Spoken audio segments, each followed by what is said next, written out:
Hello and welcome to my new podcast for the TreeWalker channel called What the Soil Remembers.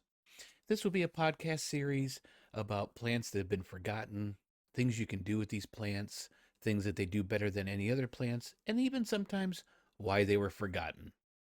So let's jump into episode 1, The Plant We Were Taught to Hate.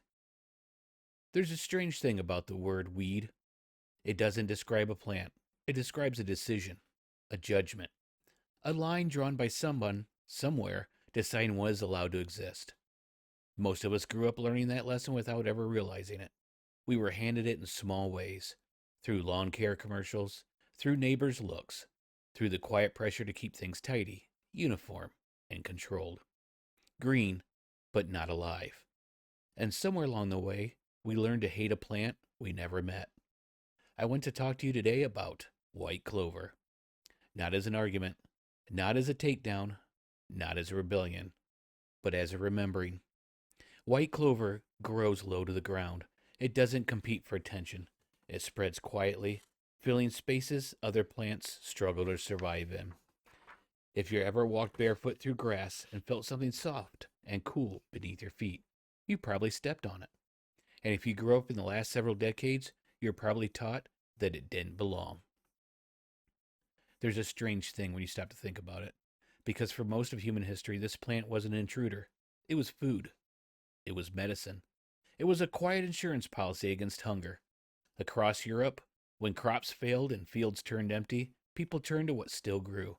They gathered clover leaves and cooked them like greens. They dried the flowers and ground them into flour. Not because it was fashionable, but because it worked. It grew without permission, without irrigation, without fertilizer. It was reliable in a way modern systems rarely are. Indigenous cultures recognize them as reliable. Different nations use clover differently. Teas for fevers, remedies for coughs, gentle medicines passed down not through books, but through memory. No ownership, no branding, no market. Just a plant that did what plants do best: support life. What makes white clover remarkable isn't just that it feeds people, it feeds the land. It belongs to a family of plants that work in partnership with the soil. Its roots host bacteria that pull nitrogen from the air and store it in the ground, slowly enriching the earth. In simple terms, it makes its own fertilizer, and it shares it. Grass planted beside clover grows greener, stronger, more resilient, not because of chemicals, but because of cooperation. Kind of lacking that a little bit in today's day and age. And that's not romantic language, that's biology. Clover also does something else quietly. It stays green when water becomes scarce. It tolerates foot traffic. It survives heat, cold, and neglect better than most lawn grasses ever could. And when it blooms, it feeds pollinators at times when little else does.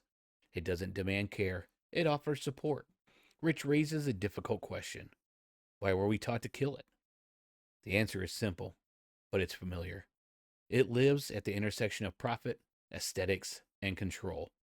At some point in the last century, the idea of a perfect lawn hardened into something rigid, uniform, color, no variation, no flowers, no visible life beyond the grass. What we had once been normal, mixed lawns, clover patches, small flowers, became symbols of neglect. Not because the land had changed, because the definition of beauty had. Once the definition took hold, everything else followed. Plants that enriched the soil were recast as problems. Flowers that fed insects were framed as a mess. Diversity became disorder, and order became something you had to buy. This shift didn't happen all at once. It didn't need to. It worked because it aligned with something deeper: the idea that control equals care. That if you're managing something properly, it should look quiet, still, and predictable. Even if that predictability requires constant intervention, even if it costs more every year, even if it leaves nothing behind but maintenance. Today, many people are rediscovering white clover, not because it's new, but because everything else is failing. Water is harder to rely on. Soil is exhausted. Pollinators, they're disappearing. And monocultures demand more input just to survive.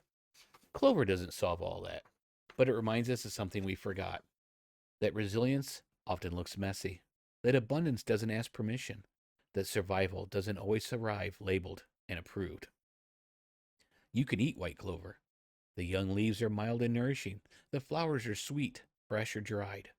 Teas made from them have been used for generations. Modern research has started to confirm what tradition already knew, that this plant contains compounds that support blood sugar balance and cellular health. That's not magic. That's chemistry meeting memory. But even without its nutritional value, clover matters for another reason. It challenges the story we were told, the story that land exists to be controlled, that beauty must be uniform, that value comes from scarcity, not abundance.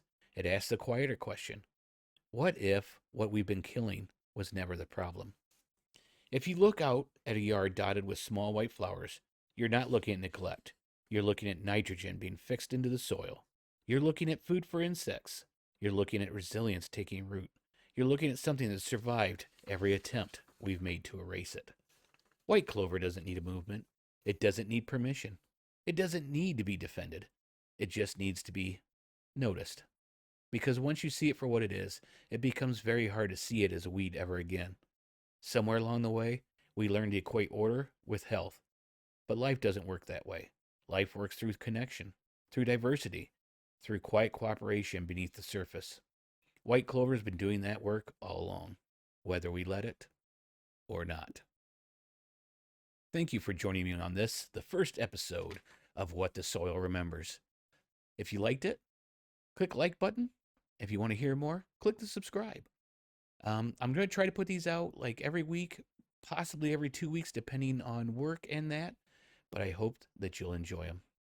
Thank you, and start growing.